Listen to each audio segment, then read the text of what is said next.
दोस्तों आज की वीडियो में हम जानने की कोशिश करेंगे कि कैसे न्यूटन का सार्वत्रिक गुरुत्वाकर्षण नियम का जो सूत्र है उसे कंप्लीट तरीके से तैयार होने में लगभग 200 सालों का समय लग गया। और हमें कई बार इस फॉर्मूले को देख करके ऐसा लगता है कि ये फॉर्मूला कंप्लीट तरीके से न्यूटन के द्वारा इन्वेंट किया गया होगा या न्यूटन के द्वारा ये फॉर्मूला तैयार किया हो गया, लेकिन ऐसा नहीं है। इस फॉर्मूले को बनने में 200 साल का समय लगा है और इसकी स्टोरी को जानने की कोशिश करेंगे। इस वीडियो को लास्ट तक देखिए, बहुत इंटरेस्टिंग फैक्ट मैं आपके सामने शेयर करने जा रहा हूँ। तो इस वीडियो को लास्ट तक देखने के बाद चैनल को सब्सक्राइब कर लीजिए, वीडियो को शेयर जरूर करिएगा। ये फॉर्मूला आपने पढ़ा होगा, दो द्रव्यमानों के सेंटर ऑफ ग्रेविटी के बीच में जो अट्रैक्टिव फोर्स या जो आकर्षण बल जो डेवलप होता है वो दोनों के द्रव्यमानों के गुणनफल के समानुपाती और उनके बीच की जो दूरी है, मतलब उनके बीच की दूरी मतलब उन मासों के जो सेंटर ऑफ मास है उनके बीच की दूरी के वर्ग के व्युत्क्रमानुपाती होता है। और फर्दर ये फॉर्मूला आप देख लेते हैं, कई बार पढ़ लेते हैं, न्यूमेरिकल भी लगा लेते हैं और इसके डेरिवेशंस वगैरह भी कर लेते हैं। लेकिन इस फॉर्मूले को तैयार होने में 200 सालों का समय लगा। ये इंटरेस्टिंग फैक्ट है।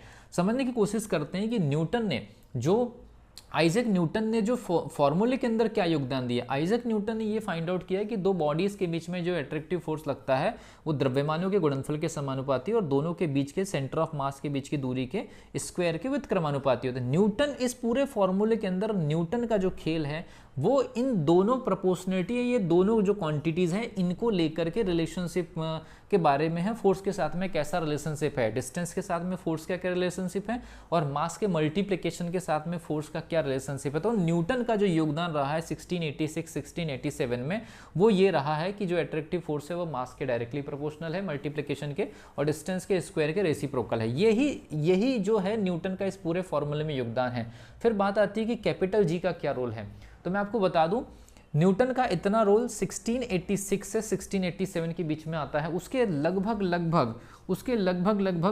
110 साल बाद 1798 में 1798 के आसपास जो है 1798 के आसपास हेनरी कैवेंडिश, याद रखिए इस नाम को, ठीक है। अभी हेनरी कैवेंडिश नाम के एक वैज्ञानिक है, उन्होंने क्या काम किया है, जी की वैल्यू को फाइंड आउट करने के लिए प्रैक्टिकल किया। ये इंटरेस्टिंग बात है, जी की वैल्यू को फाइंड आउट करने के लिए जो प्रैक्टिकल्स किए, जो प्रोपोर्शनलिटी जो कांस्टेंट निकालने का जो काम किया वो न्यूटन ने नहीं किया, वो किया 1798 के आसपास हेनरी कैवेंडिश ने। लेकिन यहाँ एक और इंटरेस्टिंग फैक्ट है कि हेनरी कैवेंडिश ने जिस टूल्स के सहायता से या जिस उपकरण की सहायता से कैपिटल जी की वैल्यू फाइंड आउट की थी, उस टूल का जो नाम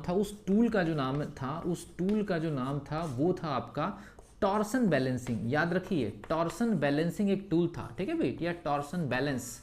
तो टॉर्सन बैलेंस नाम का जो टूल था जिसकी सहायता से हेनरी कैवेंडिश ने 1798 में लगभग 110 साल बाद न्यूटन के प्रोपोर्शनलिटी रेशियोज देने के बाद 110 साल बाद हेनरी कैवेंडिश ने जी की वैल्यू फाइंड आउट करने के लिए एक टूल का इस्तेमाल किया। उस टूल का नाम टॉर्सन बैलेंस था। इंटरेस्टिंग बात है कि टॉर्सन बैलेंस हेनरी कैवेंडिश ने नहीं बनाया।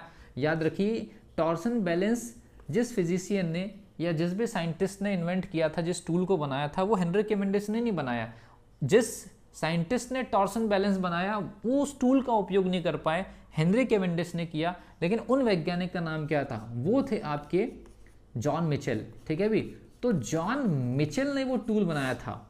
टॉर्सन बैलेंस किसने बनाया, जॉन मिचेल ने बनाया। जॉन मिचेल की डेथ हो जाती है, वो इस टूल का इस्तेमाल नहीं कर पाते। कैपिटल जी की वैल्यू फाइंड आउट करने के लिए टूल टॉर्सन बैलेंस नाम का टूल क्रिएट किया किसने, जॉन मिचेल ने। उनकी डेथ हो जाती है, वो उसको यूज़ नहीं कर पाते, यूज़ करते हेनरी कैवेंडिश। कैपिटल जी की वैल्यू फाइंड आउट करने के लिए कई बार प्रैक्टिकल किया जाता है और कई बार प्रैक्टिकल करने के बाद जो अर्थ का जो मास है और अर्थ की जो डेंसिटी है, अर्थ का द्रव्यमान और अर्थ का जो घनत्व है, वो भी हेनरी कैवेंडिश के इस टॉर्सन बैलेंस नाम के टूल से जो है ज्ञात किया गया। लेकिन कई बार इसकी जो वैल्यूज थी, हेनरी कैवेंडिश के प्रैक्टिकल से प्राप्त कैपिटल जी की जो वैल्यूज थी वो कई बार जो है फ्लक्चुएट हो रही थी, तो उसको बाद में जो फिक्स किया। और कैपिटल जी, ये जो मैं यहाँ पर सिंबल इस्तेमाल कर रहा हूँ, ये हेनरी कैवेंडिश के द्वारा नहीं दिया गया। उन्होंने तो प्रैक्टिकल करके यहाँ पर जो रेशियो प्रोपोर्शनलिटी की वैल्यू फाइंड आउट करने के लिए प्रैक्टिकल किया, टॉर्सन बैलेंस नाम का टूल इस्तेमाल किया। टॉर्सन बैलेंस बनाया जॉन मिचेल ने, वो इस्तेमाल नहीं कर पाए, हेनरी कैवेंडिश ने किया। प्रैक्टिकल करते करते इन्होंने मास और डेंसिटी दोनों फाइंड आउट कर ली। जो वैल्यू आई कैपिटल जी की जो वैल्यू हम लोग लिखते हैं ना 6.67 × 10⁻⁻11 न्यूटन इंटू मीटर का स्क्वायर अपॉन केजी का स्क्वायर, ये जो वैल्यू फाइंड आउट की गई है, इस वैल्यू को कैपिटल जी के सिंबल से हेनरी कैवेंडिश ने नहीं दिया।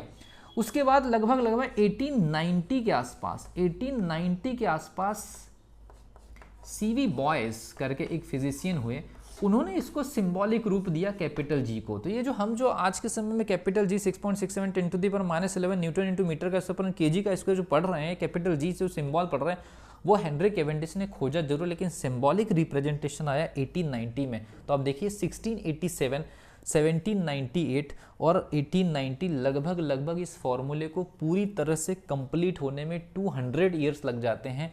न्यूटन ने ऊपर के जो दोनों मासों का गुणनफल, दूरी के व्युत्क्रमानुपाती का रिलेशनशिप फाइंड आउट किया।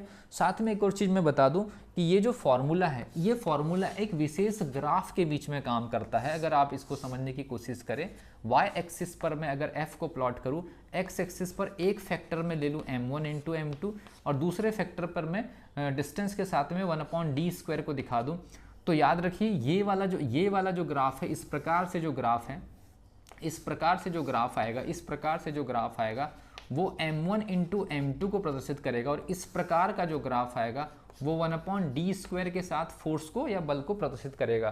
तो ये जो दो ग्राफ के बीच में ये वाला जो फॉर्मूला है ये वेरी करता है। ये जो पैराबोलिकली जो ऊपर की तरफ जा रहा है, मास का मल्टीप्लिकेशन को रिप्रेजेंट कर रहा है, और जो पैराबोलिकली नीचे आ रहा है ये 1/d² के साथ या डिस्टेंस के साथ में जो फोर्स का जो वैल्यू चेंजेस होगा उसको रिप्रेजेंट कर रहा है। ठीक है, तो अगर डिस्टेंस अगर बढ़ेगी तो ये वाला ग्राफ नीचे की तरफ आएगा, मास का मल्टीप्लिकेशन बढ़ेगा तो ये वाला ग्राफ ऊपर की तरफ जाएगा। अगर मास का मल्टीप्लिकेशन कम होगा तो इसी पाथ पर वो जो ग्राफ है या फोर्स की वैल्यू डाउन होते चली जाएगी।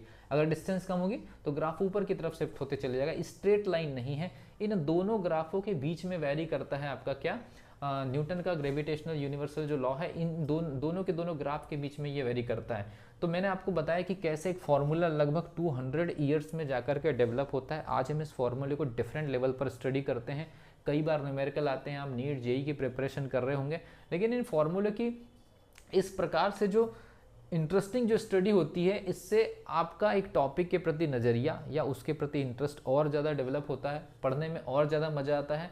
तो एक चीज़ मैं बता दूं, क्योंकि यहाँ पर पावर 2 की होती है, m1 इंटू m2 को अगर मिला दिया जाए तो दोनों के जो कंबाइंड पावर होगी वो 2 की होगी, और वो डायरेक्टली प्रोपोर्शनल में है, इसलिए ग्राफ ऊपर की तरफ पैराबोलिकली जा रहा है। यहाँ पर डिस्टेंस के साथ में भी स्क्वायर का जो रेशियो है वो व्युत्क्रमानुपाती या रेसिप्रोकल है। तो ये याद रखिए, इस ग्राफ का और इस ग्राफ का जो फॉर्मुलेशन है वो बिल्कुल सेम है, बट याद रखिए संबंध की वजह से या रिलेशनशिप की वजह से ये एक ग्राफ ऊपर की तरफ जा रहा है, दूसरा ग्राफ नीचे की तरफ आ रहा है। तो कुल मिलाकर के इस वीडियो में हम बताने की कोशिश यही कर रहे थे कि एक फॉर्मूले को तैयार होने में कितने लंबे समय अंतराल का समय लग सकता है, लेकिन उसके एक एक फैक्टर को कैसे कैसे